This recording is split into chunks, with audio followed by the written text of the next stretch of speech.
मेरे प्यारे देशवासियों, नमस्कार।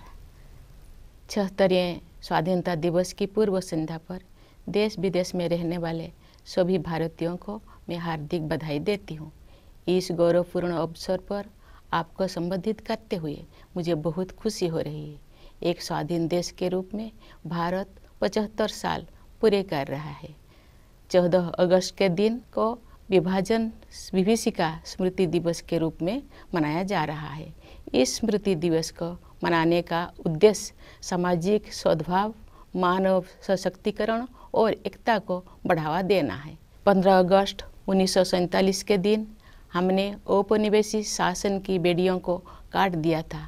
उस दिन हमने अपनी नियति को नया स्वरूप देने का निर्णय लिया था।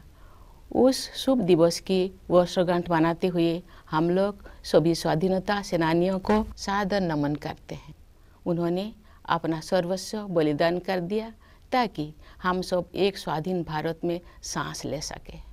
भारत की आज़ादी हमारे साथ साथ विश्व में लोकतंत्र के हर समर्थक के लिए उत्सव का विषय है। जब भारत स्वाधीन हुआ तो अनेक अंतर्राष्ट्रीय नेताओं और विचारकों ने हमारी लोकतांत्रिक शासन प्रणाली की सफलता के विषय में आशंका व्यक्त की थी। उनकी इस आशंका के कई कारण भी थे। उन दिनों लोकतंत्र आर्थिक रूप से उन्नत राष्ट्र तक ही सीमित था। विदेशी शासकों ने वर्षों तक भारत का शोषण किया था। इस कारण भारत के लोग गरीबी और अशिक्षा से जूझ रहे थे। लेकिन भारतवासियों ने उन लोगों की आशंकाओं को गलत साबित कर दिया। भारत की मिट्टी में लोकतंत्र की जोड़ें लगातार गहरी और मजबूत होती गई। अधिकांश लोकतांत्रिक देशों में वोट देने का अधिकार प्राप्त करने के लिए महिलाओं को लंबे समय तक संघर्ष करना पड़ा। लेकिन हमारे गणतंत्र की शुरुआत से ही भारत ने सार्वभौमिक वयस्क मताधिकार को अपनाया। इस प्रकार आधुनिक भारत के निर्माताओं ने प्रत्येक वयस्क नागरिकों को राष्ट्र निर्माण की सामूहिक प्रक्रिया में भाग लेने का अवसर प्रदान किया। भारत को यह श्रेय जाता है कि उसने विश्व समुदाय को लोकतंत्र की वास्तविक क्षमता से परिचित कराया। मैं मानती हूँ कि भारत की ये उपलब्धि केवल संयोग नहीं थी।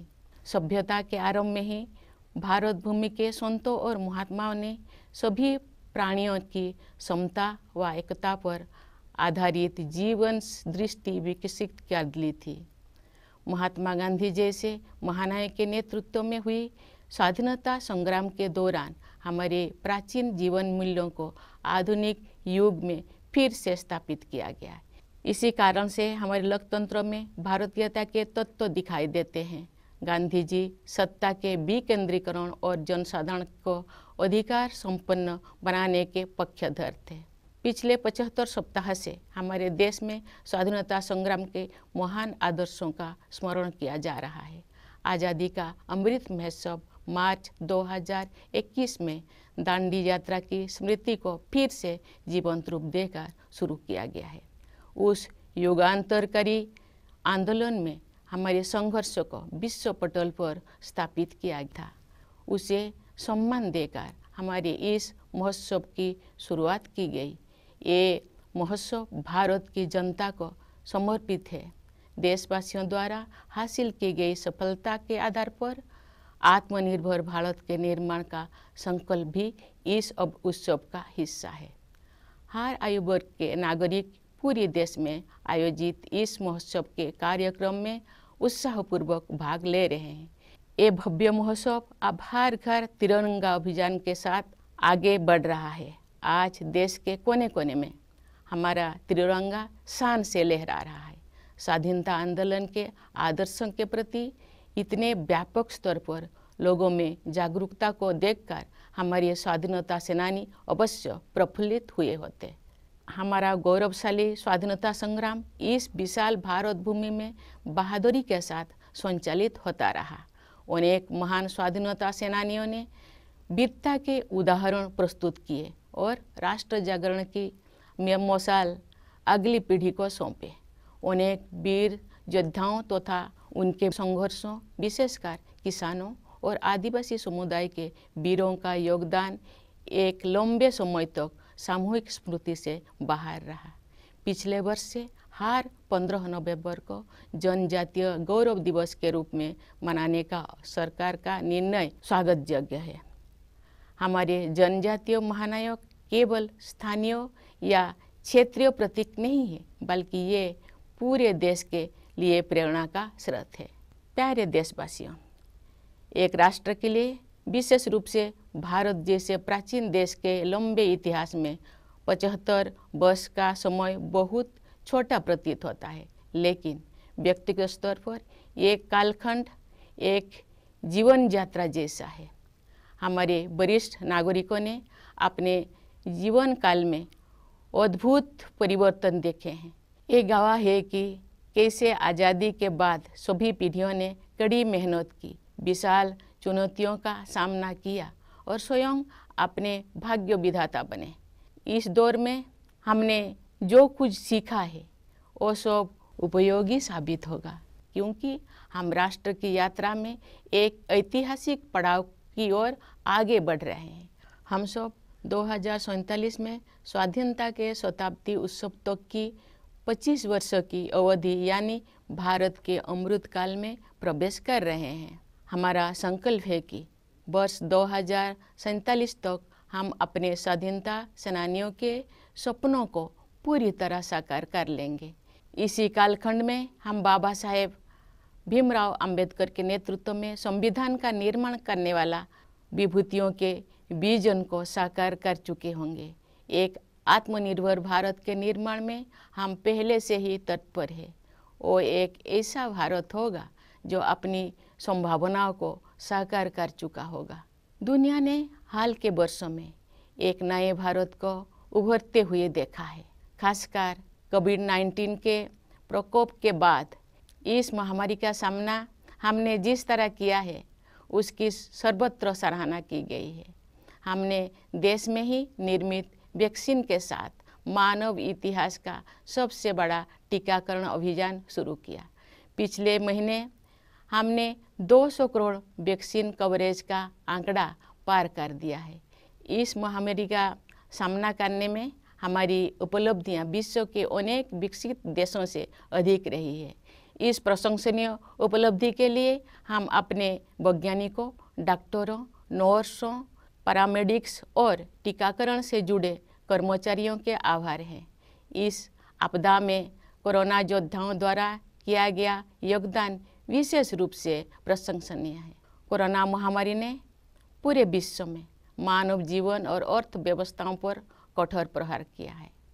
जब दुनिया इस गंभीर संकट के आर्थिक परिणामों से जूझ रही थी, तब भारत ने स्वयं को संभाला और अब पुनः तीव्र गति से आगे बढ़ने लगा है। इस समय भारत दुनिया में सबसे तेजी से बढ़ रही प्रमुख अर्थव्यवस्था में से एक है। भारत को स्टार्टअप इकोसिस्टम का विश्व में ऊंचा स्थान है। हमारे देश में स्टार्टअप्स की सफलता, विशेषकर यूनिकॉर्न्स की बढ़ती हुई संख्या हमारी औद्योगिक प्रगति का शानदार उदाहरण है। विश्व में चल रही आर्थिक कठिनाई के विपरीत भारत की अर्थव्यवस्था को तेजी से आगे बढ़ाने के श्रेय सरकार तथा नीति निर्माताओं को जाता है। पिछले कुछ वर्षों के दौरान फिजिकल और डिजिटल इंफ्रास्ट्रक्चर के विकास में अभूतपूर्व प्रगति हुई है। प्रधानमंत्री गति शक्ति योजना के द्वारा कनेक्टिविटी को बेहतर बनाया जा रहा है। परिवहन के जल, थल, वायु आदि पर आधारित सभी माध्यमों को भलीभांति एक दूसरे के साथ जोड़कर पूरे देश में आवागमन को सुगम बनाया जा रहा है। प्रगति के प्रति हमारे देश में दिखाई दे रही उत्साह का श्रेय कड़ी मेहनत करने वाले हमारे किसान व मजदूर भाई बहनों को भी जाता है। साथ ही व्यवसाय की सूझबूझ से समृद्धि का सृजन करने वाले हमारे उद्यमियों को भी जाता है। सबसे अधिक खुशी की बात है कि देश का आर्थिक विकास और अधिक समावेशी होता जा रहा है तथा क्षेत्रीय विषमताएं भी कम हो रही है। लेकिन ये तो केवल शुरुआत ही है। दूरगामी परिणाम वाले सुधारों और नीतियों द्वारा इन परिवर्तनों की आधारभूमि पहले से ही तैयार की जा रही थी। उदाहरण के लिए डिजिटल इंडिया अभियान द्वारा ज्ञान पर आधारित अर्थव्यवस्था की आधारशिला स्थापित की जा रही है। राष्ट्रीय शिक्षा नीति का उद्देश्य भावी पीढ़ी को औद्योगिक क्रांति के अगले चरण के लिए तैयार करना तथा उन्हें हमारी विरासत के साथ फिर से जोड़ना भी है। आर्थिक प्रगति से देशवासियों का जीवन और भी सुगम होता जा रहा है। आर्थिक सुधारों के साथ साथ जन कल्याण के नए कदम भी उठाया जा रहे हैं। प्रधानमंत्री आवास योजना की सहायता से गरीब के पास स्वयं का घर होना अब एक सपना नहीं रह गया, बल्कि सच्चाई का रूप ले चुका है। इसी तरह जल जीवन मिशन के अंतर्गत हर घर जल योजना पर कार्य चल रहा है। इन उपायों का और उसी तरह के अन्य प्रयासों का उद्देश्य सभी को, विशेषकर गरीबों को, बुनियादी सुविधाएं प्रदान करना है। भारत में आज संवेदनशीलता व करुणा के जीवन मूल्यों को प्रमुखता दी जा रही है। इन जीवन मूल्यों का मुख्य उद्देश्य हमारे वंचित, जरूरतमंदों तथा समाज के हाशिए पर रहने वाले लोगों के कल्याण हेतु कार्य करना है। हमारे राष्ट्रीय मूल्यों को नागरिकों के मूल कर्तव्यों के रूप में भारत के संविधान में समाहित किया गया है। देश के प्रत्येक नागरिक से मेरा अनुरोध है कि वे अपने मूल कर्तव्यों के बारे में जानें, उनका पालन करें, जिससे हमारा राष्ट्र नई ऊंचाइयों को छू सके। प्यारे देशवासियों, आज देश में स्वास्थ्य, शिक्षा और अर्थव्यवस्था तथा उनके साथ जुड़े अन्य क्षेत्रों में जो अच्छे बदलाव दिखाई दे रहे हैं, उनके मूल में सुशासन पर विशेष बल दिए जाने की प्रमुख भूमिका है। जब राष्ट्र सर्वोपरि की भावना से कार्य किया जाता है तो उसका प्रभाव प्रत्येक निर्णय एवं कार्य क्षेत्र में दिखाई देता है। ये बदलाव विश्व समुदाय में भारत की प्रतिष्ठा में भी दिखाई दे रहा है। भारत के नया आत्मविश्वास का स्रोत देश के युवा, किसान और सबसे बढ़कर देश की महिलाएं हैं। अब देश में स्त्री पुरुष के आधार पर असमानता कम हो रही है। महिलाएं अनेक रूढ़ियों और बाधाओं को पार करते हुए आगे बढ़ रही हैं।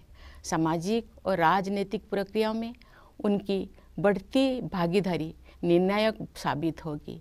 आज हमारी पंचायती राज संस्थाओं में निर्वाचित महिला प्रतिनिधियों की संख्या 14 लाख से कहीं अधिक है।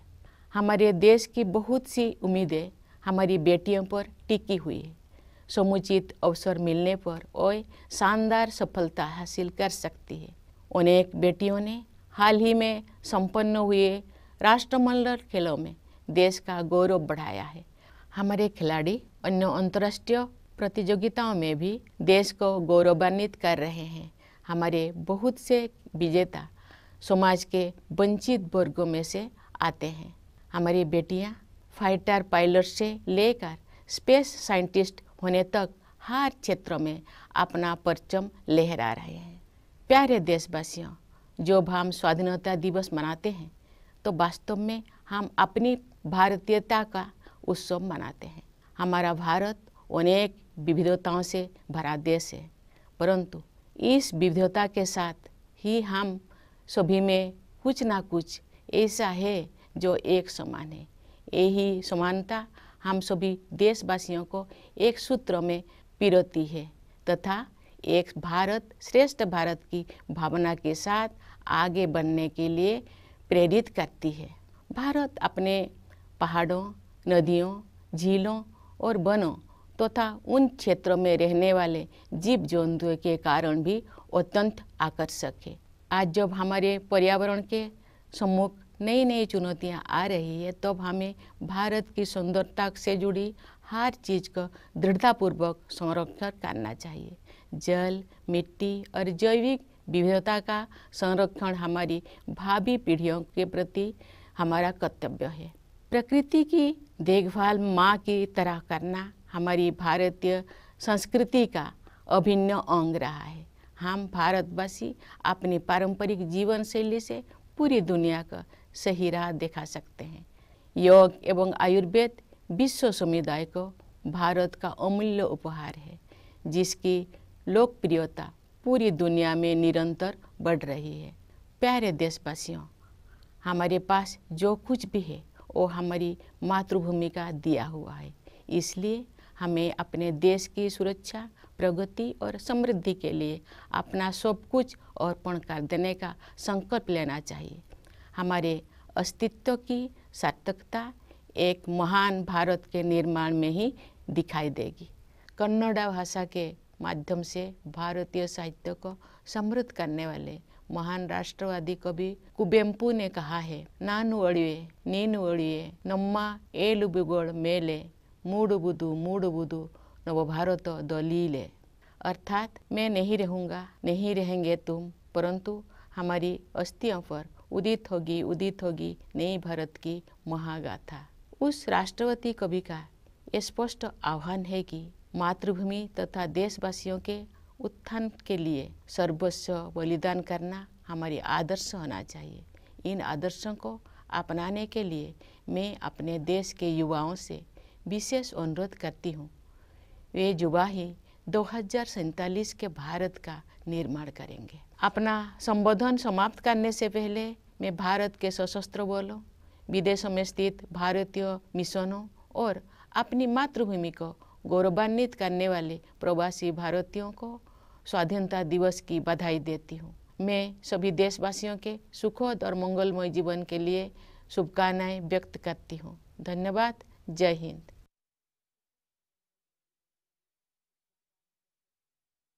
My dear fellow citizens, Namaskar. My heartiest greetings in advance to all Indians living in the country and abroad on the eve of the 76th Independence Day. I am delighted to address you on this momentous occasion. India is completing 75 years as an independent nation. 14 August is observed as Partition Horrors Remembrance Day, so as to promote social harmony, unity and empowerment of people. Tomorrow marks the day when we had freed ourselves from the shackles of colonial rulers and decided to reshape our destiny. As all of us celebrate the anniversary of that day, we vow to all those men and women who made enormous sacrifices to make it possible for us to live in a free India. It is a cause of celebration not only for all of us, but also for every advocate of democracy around the world. When India won independence, there were many international leaders and experts who were skeptical about the success of democratic form of government in India. They had their reasons to be doubtful. In those days, democracy was limited to economically advanced nations. India, after so many years of exploitation at the hands of foreign rulers, was marred by poverty and illiteracy. But we Indians proved the skeptic wrong. Democracy not only grew roots in this soil, it was enriched too. In most other well-established democracies, women had to wage long drawn struggle to get the right to vote. But India adopted universal adult franchise right since the beginning of the Republic. Thus, the makers of modern India enabled each and every adult citizen to participate in the collective process of nation building. Thus, India can be credited to have helped the world discover the true potential of democracy. I believe this was not a coincidence. At the beginning of civilization, saints and seers of this land had developed a vision of humanity that was defined by equality of all, indeed oneness of all. The great freedom struggle and its leader like Mahatma Gandhi rediscovered our ancient values for modern times. Then it is no wonder our democracy has Indian characteristics. Gandhiji advocated decentralization and power to the people. For 75 weeks, now the nation has been commemorating these noble ideas that won us freedom. In March 2021, we began the Azadi Ka Amrit Mahotsav with the reenactment of the Dandi March. This way, Our celebration began with a tribute to that watershed event which had put our struggle on the world map. This festival is dedicated to the people of India. Based on the success achieved by the people, the resolve to build Atmanirbhar Bharat is also a part of this Mahotsav. Citizens from all age groups have keenly participated in a series of events held across the country. This grand festival is going ahead with the Har Ghar Triranga Abhiyan. The Indian tricolors are fluttering in every nook and corner of the country. Great martyrs would have been thrilled to see the spirit of the independence movement coming alive again on such a massive scale. Our glorious freedom struggles was waged bravely across the vast territory of our country. Many great freedom fighters did their duty and passed on the torch of awakening, leaving little trace on their heroic deeds. Forgotten for long were many heroes and their struggles, especially among the peasants and tribal population. The government's decision last year to observe 15th November Janajatiya Gaurav Divas is welcome because our tribal heroes are not merely local or regional icons, but they inspire the entire nation. Dear citizens, for a nation, particularly an ancient one such as India, the passage of 75 years is merely a blink of an eye. But for us and individuals, it is a lifetime. Senior citizens among us have witnessed a dramatic change in their lifetime. They have seen how after independence all the generations have toiled hard, how we met great challenges, and how we have taken charge of our destiny. The lessons learned in the process will prove useful as we move towards the next milestone in the journey of the nation, the Amrit Kal, the 25 years to be celebration of the centenary of our independence. By the year 2047, we will have fully realized the dreams of our freedom fighters. We will have given a concrete shape to the vision of those who, led by Babasaheb Bhimrao Ambedkar, drafted the Constitution. We are already on course to build an Atmanirbhar Bharat, an India that would have realized its true potential. The world has seen a new India rising in recent years, more so after the outbreak of COVID-19. Our response to the pandemic has been appreciated everywhere. We launched the biggest vaccination drive in human history with vaccines manufactured in the country itself. Last month, we crossed the 200 crore mark in cumulative vaccine coverage in combating the pandemic. Our achievements have been better than those of many developed countries. For this feat, we are grateful to our scientists, doctors, nurses, paramedics, and the staff associated with vaccination. The pandemic has uprooted lives and also economies in the entire world. When the world has been battling the economic consequences of the great crisis, India got its act together and is now moving forward. India is among the fastest growing major economies in the world. India's startup ecosystem ranks high in the world. The success of startups in our country, especially the growing number of unicorns, is a shining example of our industrial progress. The government and policymakers deserve credit for beating the global trend and helping the economy flourish. During the last few years, unprecedented progress has been made in the development of physical and digital infrastructure.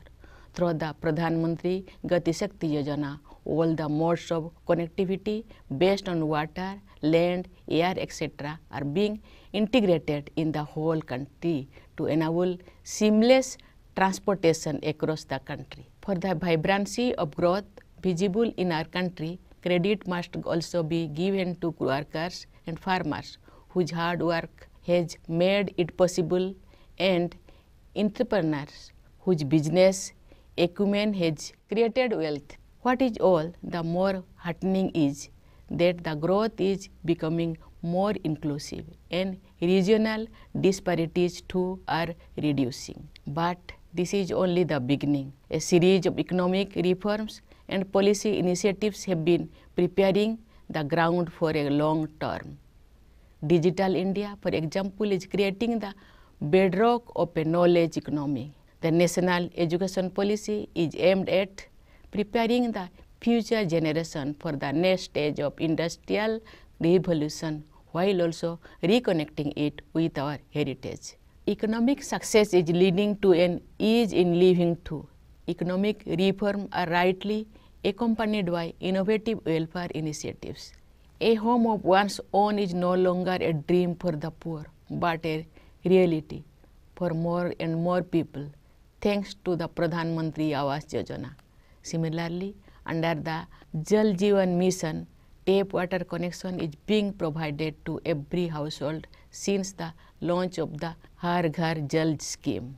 The aim of these and many other similar efforts is to provide basic amenities to all, particularly the poor. The key word for India today is compassion for the downtrodden, for the needy, and for those on the margins. Some of our national values have been incorporated in our Constitution as the fundamental duties of the citizens.